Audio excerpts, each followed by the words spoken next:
son, Robbie, and tries to console him, and Robbie's upset as well. And he says something, right, like, go big or go home, and then Robbie just looks at him, and he's like, go home, Dad, or whatever. Like, yeah, and like disgust, because he just found out that his dad is his crush's crush. Yes. Being in Robbie's shoes, that could be, like, pretty disheartening, right? Where you're like, whoa, wow, like, my crush of all people is obsessed with my father. That's like a worst nightmare scenario. So then everything is kind of resolved when we go to Robbie's, like, it's his graduation? Yeah, his 8th grade, his, like, middle school graduation. And he does that, like, awesome speech where it starts off kind of like the same old speech, and then he just starts rambling on how love is shit, and... The balls on that kid to really have said, like, and they let him go on for so long. He's like, I've realized that, like, love is fucking stupid. Like, he just goes on until Cal finally, like, stands up and takes over, and he's like, you know, we all know where that speech was headed. And he kind of saves it. There's, like, this huge sentiment about, like, finding your soulmate, and not, you know, not giving up so easily or whatever. At the end, basically, after the speech and everything gets resolved, where Robbie goes up to Jess, his babysitter, and he's like, hey, I'm really sorry if I made you uncomfortable. That wasn't my intention. I apologize. And she's like, don't worry. And that's when she gives him, like, the nudes, and she's like, here, so you can, like, have something to tide you over, like, in high school. And then she just walks away. Cal, he finally, like, in a weird passive aggressive way, he's like, all right, like, Jacob, like, you can date my daughter. But he says something like, oh, I just purchased a handgun. Like, if you hurt her, I'm going to shoot you in the face, or something like that, right? Like, straight. Yeah. But like, I just purchased it, but I know how to use it. And Gosling's face when he's like, yeah, so I just bought a handgun. Like, if you freeze frame that, like, the look on his face. He's like, what the fuck? Slaps the shit out of him. That's right. The way that Jacob slapped him, like, through the whole movie. Yeah. He gets his revenge. He's like, this is gonna be fun. The roles are reversed. I loved how when Jacob, he talks about, he was like, I spent all this time trying to make you more like me, when the whole time I wanted to be like you, or whatever. Like you. Yeah. So we basically close out with Cal and Emily kind of subtly talking, right? I think during the speech, Cal Corral's character tells a story about how him and his wife Emily met for the first time over, like, some ice cream. And so at the end, he goes back to that and tells her something along the lines of, like, you know, it's been one crazy hell of a year, and she agrees and stuff like that. And he tells her something along the lines of, like, I'm really happy that you said yes to that ice cream. And she says, yeah, me too. And then it kind of, that's where it ends. It cuts to Robbie, and he's kind of looking at them, and then he had just gotten those pictures, and he walks away, and it's over. And I love how it ends with him seeing their love kind of, you know, that love is maybe about to start. At least that's how I looked at it. Yeah, like, reflourish. Because the through line with Robbie is that he's really heartbroken when his parents split up, and the whole movie, like, is kind of a subplot that he's fighting with his dad to just be like, you know, you guys got to get back together. You guys got to get back together. Like, that's your soulmate. You know what I mean? Yeah. And so at the end, when they cut to him looking at his parents, and he's just smiling, it's kind of like, all right, maybe we're back on track to like getting back to normal. You know what I mean? And yeah, exactly. And so I like that kind of ambiguity to the ending, where it's like you're not really sure how things went, but you can kind of make your own assumptions. Feeling that hope is still there is a great way to end the movie and the story. And I think that's why, like, that goes into the like why I love it so much is even through all that stuff that they went through and every character, all the things that they went through at the end, it doesn't necessarily say it'll work out, but like I said, there is hope that it can work out. I really like that message. And I love how everybody is in a completely different place in their lives through the course of this, and it doesn't feel rushed or unearned. It's a great little ride, you know what I mean? Got a couple Swan facts for you if you'd like to hear them. Oh yeah, Swan facts. All right. I guess Gosling had worked with Steve Carell before when he was just 17, when he first moved to LA, having shot a pilot for a show called The Unbelievables. Do you remember Young Hercules? He was Young Hercules?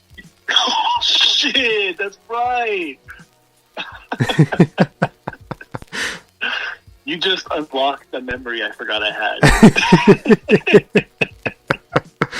He's also in a couple episodes of Goosebumps and I think Are You Afraid of the Dark? Yeah, I remember. Yeah, I remember Goosebumps and Are You Afraid of the Dark. I don't remember him on the Mickey Mouse Club. That was a little bit too early. Oh yeah. Emma Stone realized she had an unorthodox fear of heights during the Dirty Dancing scene rehearsal, which caused a full-blown panic attack. Oh, damn, that's crazy. So, when you watch the film, and you see her doing the little jump, the camera cuts out, so you're watching it from the outside. And the reason for that is because it's actually a stunt double. It's not her at all. Oh wow, really? Yeah, she couldn't do it. I never noticed that. I guess it's just shot so well that you can't tell. I don't know about you, but I would have loved being lifted up by Ryan like that. Yeah. She's like, I can't take my shirt off now. You, not with all that going on.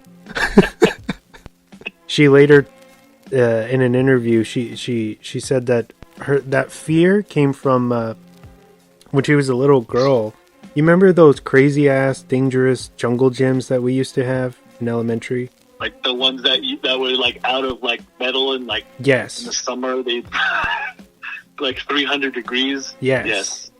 Yes. So I guess for some reason she lost her balance. She was on the top of one of those and she fell straight forward and just like put her hands out and literally broke both her arms. Holy shit. As a little girl. So I think like when she was rehearsing that scene, she like unearthed like that phobia that she had forgotten she had, I guess. Yeah. So it's pretty crazy. That is crazy. Just as crazy as those fucking jungle gyms that were made out of wood and fucking metal that they allowed us to buy. Yeah. I remember we had like solid fucking, it was like, I don't know, steel or something, and they look, and they have been since replaced with the more like colorful kind of plastic, more safe things. But yeah, the ones that we had like like mid elementary school were Jesus, and they were so high. At least the ones that I had, they were like you're a good 6-7 feet off the ground. The Dirty Dancing scene was actually written in due to Gosling sharing the real life story of him actually doing that on a date with someone. What? You know what? That doesn't surprise me. What a romantic fellow that guy is. Yeah, I guess So in the original script, it was supposed to be something very like simple, like he swoons her over with, he says something to her or gives her a look and makes her comfortable that way. But I guess he made the mistake of telling the directors that story about the dirty dancing, and they're like, "That's fucking great. We're gonna use that." So that's awesome. Fun fact there. The scene of Stone and Gosling laying awake all night and swapping stories was actually completely improvised, as the two had such natural chemistry together. Awesome. I didn't know that either. Yeah, so I guess they had like a bunch of stuff that they were supposed to read or memorize in the script, and they completely just threw all that out, and they would just, I guess the directors would stand there and throw out scenarios, and that Gosling and Stone would just riff off of what they're saying and go with the flow. And you would never know that either. It's so... No, yeah. It feels so natural. And that's all I got. Very good swan facts. I have one little one. I'm surprised you didn't say. Let's hear it. The actress who played Jessica, the babysitter, she was actually on America's Next Top Model. Really? Yeah. Yeah. Has she done anything besides this? I remember her in, she is the friend in Warm Bodies. I don't know if you've ever seen that. Yeah. I think she's had a couple roles in various movies and TV shows, but yeah, America's Next Top Model. Yeah, I didn't know that. That's crazy. I'll throw out a bonus one for you since you brought her up. So even though she's playing a 17-year-old, she was actually like, I think, the same age as Emma Stone when they shot this. Oh, shit. Yeah. So she wasn't actually 17. 17. So, what I gotta ask, what would you give this? What would be your rating? I'll give this a solid 9. I know it's not perfect, so don't kill me. That's actually, I think higher than I thought you would have it. That's nice to hear. It's a 10 for me. Sorry. Don't apologize. It's all good. Yeah, it's definitely top 5. Definitely a movie I can go to. I think I just watched this like 2 weeks ago. I just threw it on TV because there was nothing else on, and even though I have like a laundry list of things I want to see and watch, I put this on. Yeah, I mean, it's a great comfort movie as well. You know what I mean? Yeah. It's something that you can watch from any point that it started with and still have a great time all around, for sure. I will be definitely writing a letter to get this added to the Criterion collection so I can get my 4K version of it. Are you down to come back next week as well? Anytime. Next week, tomorrow, in a couple hours. Yeah, dude, of course, dude. All right, because I was thinking about, even though it's not takes place in the winter time, I want to say, I could be wrong, I think Christmas is somewhat involved. But let's talk about Tobey Maguire and Jake Gyllenhaal in Brothers. Ooh, hell yeah. From I believe 2009, just off the dome. But yeah, Brothers, super underrated family drama that just, oh god, it's so hard edged and crazy, and Tobey Maguire, a rare, super powerful performance from him in that one. Yeah, that one's fucking crazy. Hell yeah, dude. I'm ready for that one. Alright then. Brothers, next week. Thank you so much for coming on again. This was a blast to talk about. Hopefully you had fun. Yeah, dude. Hell yeah, dude. I always have fun. Like I said, it's always a pleasure to be on. You know my love for the show and you guys. And yeah, dude. Thanks for having me again. Good time. Anytime. For everybody out there, this is Drop the Mic. We are from San Diego, California.